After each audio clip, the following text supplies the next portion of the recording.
Comme on l'a en tout cas constaté tout au long de cette compétition, le niveau est de qualité. On espère que le même niveau de qualité va continuer jusqu'en finale. Mais en attendant la finale, il faut forcément passer par les demi-finales. Les demi-finales, la première démarre dans un court instant entre les Lions du Sénégal et les Pharaons d'Égypte.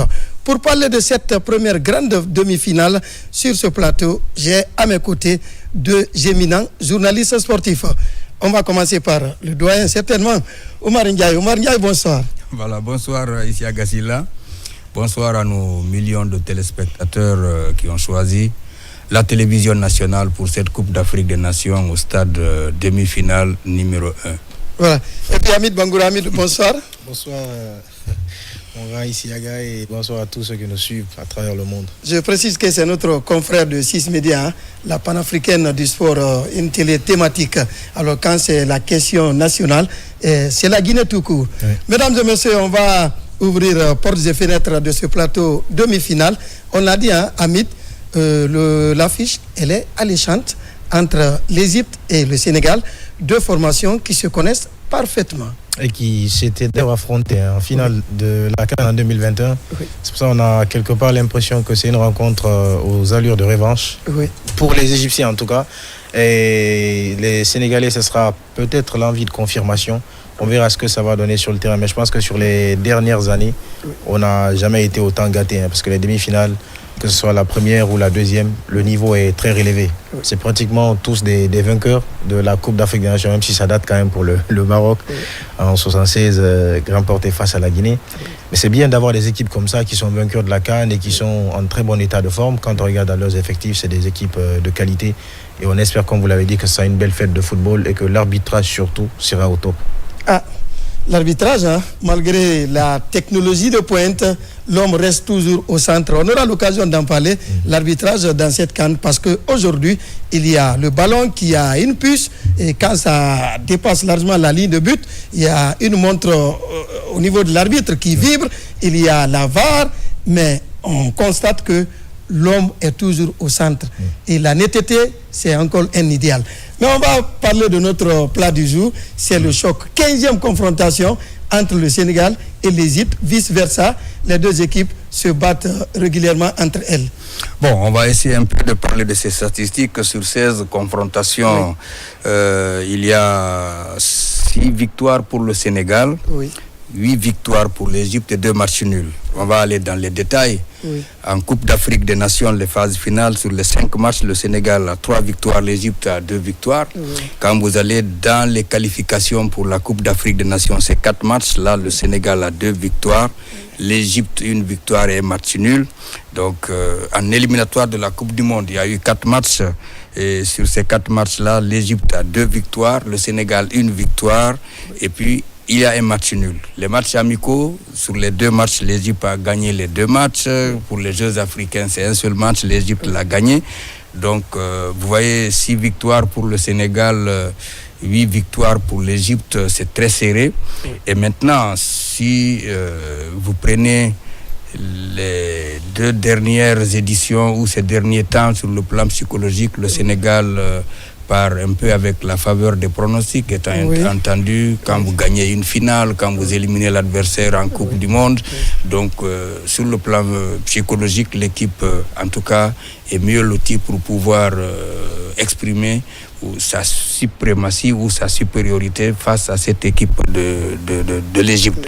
Maintenant, si nous allons dans cette Coupe d'Afrique des Nations, peut-être que nous aurons le temps de voir effectivement ce que le Sénégal durant cette Coupe d'Afrique a pu faire, ce que l'Égypte a pu faire, et la comparaison aidant, on va tout de suite voir les pronostics en faveur de qui, s'il y a une logique. Et voilà, on va parler, il penche un peu du côté sénégalais et sans occulter que l'Égypte a une équipe solide, et c'est un des rares pays, pour ne pas dire le seul qui peut venir à une CAN avec une équipe à ossature locale composée à 95% de joueurs du championnat.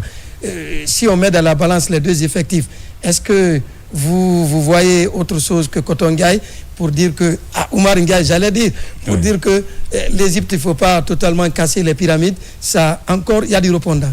Vous savez, il est fréquent qu'on se base sur ce qui a déjà été produit dans une compétition pour se projeter sur les rencontres à venir. Oui.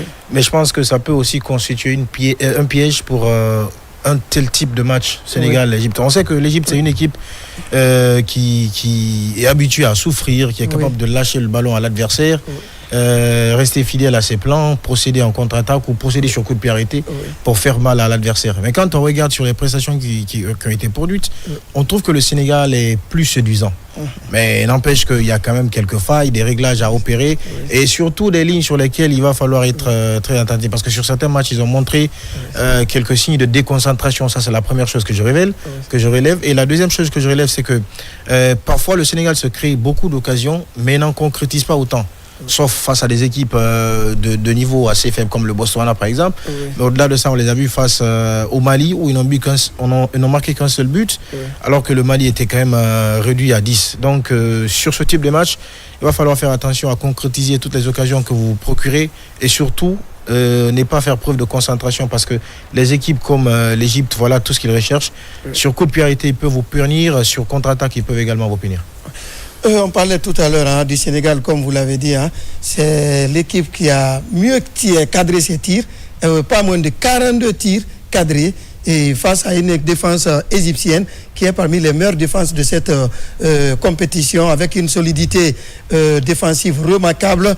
Le tout couronné par un gardien de but avec une taille impressionnante qui encaisse moins de buts. On peut dire que ça va être du lourd cet après-midi. Oui, c'est un peu, si vous voulez, la crème, ce que l'Afrique a de meilleur, en tout cas pour une demi-finale, un match aujourd'hui qui a servi de finale il y a 2 éditions précédentes. Mais moi, je voulais, avec votre permission, on essaie de voir par rapport à ce qui s'est passé dans cette CAN-là pour un peu évaluer les chances des équipes. Lorsque vous prenez le Sénégal sur les 5 matchs disputés, l'équipe, c'est 4 victoires et match nul. L'Égypte, c'est 4 victoires aussi et match nul. Mais là, le Sénégal a marqué 11 buts. L'Égypte a marqué 9 buts. Sur ce plan-là, on dit que le Sénégal a la meilleure attaque. Bon, 2 buts encaissés par le Sénégal, 4 buts encaissés par l'Égypte. Ce qui fait là aussi, on dit que le Sénégal a une meilleure défense par rapport à l'adversaire du jour. Maintenant, sur les 11 buts marqués, 8 joueurs ont marqué du côté du Sénégal et sur les 9 buts marqués du côté de l'Égypte, il y a 5 joueurs. Parmi les 5 joueurs, Salah 4 buts, Marmouche 2 buts. Et les Sénégalais, sur les 8, il y a 3 qui ont marqué chacun 2 buts. C'est Pape Alassane, c'est Chérif Dia et Jackson. Maintenant, si vous prenez la précision dans le match, au niveau des tacles, le Sénégal, c'est 59% de précision.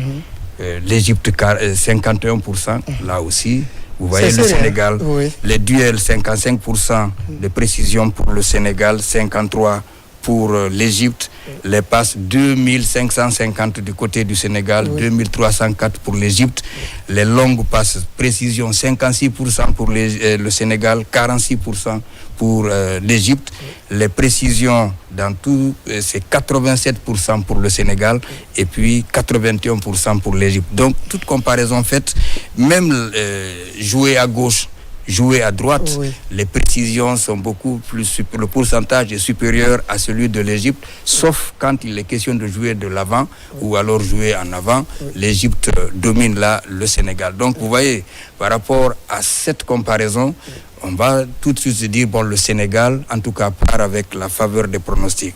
Et si vous permettez juste un autre détail, au niveau des tirs, sur l'ensemble de la compétition, 68 tirs pour le Sénégal, 50 pour l'Égypte. Les tirs cadrés, 43 pour le Sénégal, 27 pour l'Égypte. Les buts marqués, les 11, 5 ont été marqués du pied gauche du côté du Sénégal, 4 du côté de l'Égypte. Pour le pied droit, 5 du côté Sénégal, 3 du côté de l'Égypte. De la tête, 1 seul pour le Sénégal, 2. Maintenant, les buts marqués à l'intérieur des surfaces de réparation, c'est 10 buts pour le Sénégal, 7 buts pour l'Égypte. Hors de la surface, 1 seul but pour le Sénégal, 2 buts. Donc les fautes subies, 69 pour le Sénégal, 70 pour l'Égypte. Les fautes concédées, 89 pour le Sénégal, 59 pour l'Égypte. Les cartons jaunes, 10-10. Donc pratiquement, Amit, je pense que... au vu des statistiques, c'est serré également. Mais parlons des hommes. Est-ce qu'on peut dire que les hommes, cet après-midi, peuvent faire la différence? Quand nous voyons par exemple Salah n'a jamais marqué contre le Sénégal en 5 rencontres. Et Sadio Mané, de l'autre côté, en 5 rencontres, a au moins marqué 2 buts. Est-ce que les hommes pourront faire la différence dans cette rencontre, on peut dire, incertaine, parce que l'issue, on ne peut pas encore dire l'issue.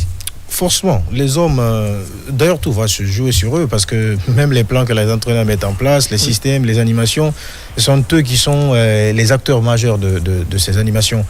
Les hommes seront quelques-unes des clés qui permettront de débloquer cette rencontre. Alors il y aura 2 choses pour moi. Quand on prend par exemple les leaders offensifs des 2 formations, Mohamed Salah et Sadio Mané, soit il y a possibilité que l'une de ces 2 stars puisse faire briller son équipe en marquant, en faisant des passes décisives, ou peut-être en concentrant l'effort défensif de l'équipe adverse. Parce que parfois, des joueurs de ce calibre-là, il n'est pas dit que forcément ils vont réussir à marquer. Vous avez évoqué Mohamed Salah. On sait que même quand il n'a jamais marqué contre le Sénégal, mais à chaque fois qu'il les a affrontés, il a quand même posé des difficultés. Énorme. Notamment en libérant des espaces pour d'autres joueurs, leur permettant de briller, ou en attirant plus d'attention vers lui pour permettre aux autres joueurs de briller. Alors que ça va être l'une des clés déterminantes de cette formation. Je pense qu'il revient à ces 2 figures-là d'être plus au service du collectif, d'une façon ou d'autre, ça va marcher comme ça. Mais je crains plus pour l'Égypte, parce que quand on compare aussi le profil des 2 joueurs, on sait que Mohamed Salah est un peu plus individualiste que Sadio Mané. Donc peut-être que c'est quelque chose qui va peser dans la balance. Le Sénégal les a vus collectifs depuis le début de la compétition, et peut-être c'est ce qui va les aider. Voilà, on va parler également de la bataille du milieu du terrain, parce que qui gagne cette bataille gagne forcément la rencontre. Et ces 2 formations qui jouent énormément au niveau de la ligne du milieu Cotongaï. Oumar Ndiaye, l'habitude d'être une seconde nature. Voilà, je voulais juste, avant de répondre à votre question, préciser, si vous le permettez, que le duel entre Sadio Mané et Salah, c'est 3 matchs. Et là, le Sénégal a gagné 2 fois sur tir au but, et puis l'Égypte a gagné une seule fois sans aller au tir au but. Donc, et pendant cette CAN-là, puisqu'on parle des 2, vous allez voir qu'au côté de Salah, c'est 39 touches, Sadio Mané 53 touches, 20 passes pour Salah, 36 passes pour Sadio Mané, 2 fautes concédées par Salah, 0 faute concédée par Sadio Mané. Donc, si on s'en tient aux statistiques, il n'y a pas match ce soir. Mais c'est une autre philosophie. Voilà, si on s'en tient aux statistiques, c'est-à-dire que pendant les 5 matchs, ce qui s'est passé au niveau de la CAN, si nous partons de ça, je dis que le Sénégal part avec une... mais puisque c'est une demi-finale, voilà, dans la même compétition... Avec la faveur des pronostics, mais un match de football n'est jamais gagné. C'est une finale avant la finale, en quelque sorte. Et je disais que le match qu'on doit gagner, qu'il s'agisse des éliminatoires, n'importe quel match de football, la logique c'est que les matchs qu'il faut gagner, d'abord il faut gagner la bataille du milieu du terrain. Et c'est à ce niveau-là où ça va être très compliqué, d'autant plus que si je vois le système, la tactique de l'Égypte, c'est 3 défenseurs au milieu du terrain, 2 lignes de 4-1 avec 2 attaquants, ce qui fait qu'il y aura 5 personnes au milieu du terrain, pendant que le Sénégal va sur un 4-3-3. Et donc il y aura toujours un électron libre qui va une supériorité numérique au milieu du terrain qui va un peu aider l'Égypte à mieux diriger la suite de la compétition en essayant de dominer au milieu du terrain. Donc pour le moment, ça va être un match très compliqué, il faut être prudent. Maintenant, si le fait de jouer un match 48 heures ou 24 heures avant l'Égypte peut constituer un atout, et le fait aussi de jouer, de rester sur place à Tanger, ça peut être un atout. Toujours est-il que le Sénégal a eu un temps de récupération supérieur à celui de l'Égypte, et le Sénégal est resté là, donc on connaît sincèrement le stade, etc. Donc il faut voir tous ces petits détails-là, mais quoi qu'il arrive, même si on dira le Sénégal est favori, mais l'Égypte en tout cas n'est pas venue en victime, d'autant plus que quand surtout vous avez cette coupe, c'est le pays recordman. Il faut se méfier du Sénégal, de un l'Égypte. des points qui pourra également aider l'Égypte, c'est que c'est une équipe à ossature Al-Ali, Zamalek et les Pyramides qui jouent. Donc cette symbiose ne pourra pas avoir son effet qui va peser dans cette rencontre, puisque les joueurs se connaissent suffisamment. Bien évidemment, je pense que ça va être l'une des choses qui vont jouer. Et puis surtout, il y a l'identité du football local. Justement. C'est pas pour rien que les Égyptiens, ils viennent dans des CAN, ils sont capables de tenir sur une prolongation 120 minutes parce qu'ils jouent des matchs intenses dans le championnat. Pratiquement toutes les équipes sont habituées à ça. Et le fait, comme vous le dites, d'avoir par exemple une défense 100% à l'Ali, ou parfois c'est des anciens joueurs de l'Ali. Justement. Parce que Rabia, dont on parle, qui joue, certes il n'est plus à l'Ali, mais c'est un ancien défenseur de l'Ali. Chenaoui, il est à l'Ali, et ainsi de suite. Cette complémentarité, je pense que parfois, cela peut permettre à certaines équipes de les aider. Et puis on les connaît. Ce qui ne surprendrait personne, c'est que cette équipe d'Égypte-là va certainement jouer en ne voulant pas trop être présent dans le cas adverse, mais ils seront très cliniques sur les rares ballons qu'ils auront en situation offensive. Et c'est là que le Sénégal doit veiller et être très méfiant. Omar Ndiaye, on ne cessera jamais de parler de cette CAN. Peut-être que le temps ne va pas nous permettre, à la mi-temps on reviendra. Il a touché l'aspect arbitrage. C'est un arbitre gabonais qui va officier. On connaît à la dernière CAN ce que ça avait donné, la bourde. Et aujourd'hui, malgré la technologie, ça commence à faire des tollés dans l'arbitrage. Bon, l'arbitre, il s'appelle Pierre Gesselin Acho. C'est un Gabonais, vous l'avez dit. À la VAR, il y aura Peters du Kenya. L'arbitrage, ce qui est un peu dommage, c'est lorsqu'on prend toutes les précautions pour qu'il y ait un arbitrage correct. Aidé en cela par le fait qu'il y a aussi des machines. On vous donne des oreillettes. Vous êtes 3 sur le terrain, un 4.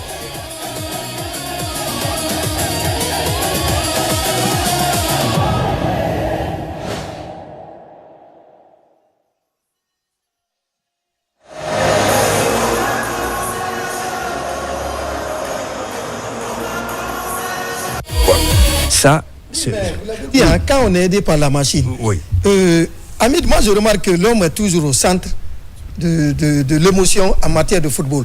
Parce que Omar Ndiaye l'a dit, l'arbitre avec les oreillettes, avec le ballon qui a la puce, avec... Jamais. Bienvenue au Togo. Ici, nous avons transformé l'ambition en action. Grâce à des réformes audacieuses, le Togo est devenu une terre d'accueil privilégiée. Créer, innover, investir, tous faire désormais avec une agilité nouvelle. Nos infrastructures logistiques de rang mondial à nos zones industrielles intégrées, chaque opportunité est une promesse de croissance durable. Une dynamique économique soutenue par une vision politique claire, faire du Togo le hub d'excellence de la sous-région. Mais notre plus grande richesse, c'est notre peuple, talentueux, résilient et accueillant. En investissant dans l'éducation et la protection sociale pour tous, nous bâtissons une prospérité partagée où personne n'est laissé de côté. Stabilité, audace, progrès. Rejoignez la transformation, investissez au Togo.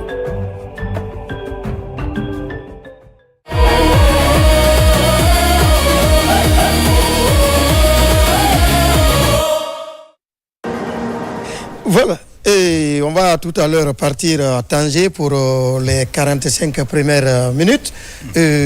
En 50 secondes, cet effet arbitrage.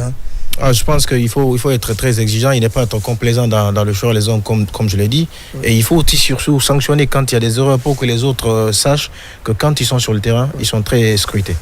Omar Ndiaye, malgré toute la technologie, on continue à crier à la tricherie et l'arbitrage commence à être le point noir de cette CAN. Oui, je dis c'est dommage, parfois même vous posez 1001 questions, ça vous donne des maux de tête. On fait un tamissage, on ne sélectionne pas les meilleurs. Il y a des pays qui pleurent, non, nos arbitres ne sont pas là-bas, on pense que c'est les meilleurs qui arrivent. Et après, vous allez en demi-finale ou en quart de finale, vous dites, bon, on choisit les meilleurs, parce que c'est les meilleures équipes qui se retrouvent là, et ce sont ces meilleurs qui commettent... Across the continent.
Mesdames et messieurs, pour voir tout cela derrière, nous allons filer à Tanger et on se retrouve après les 45 premières minutes.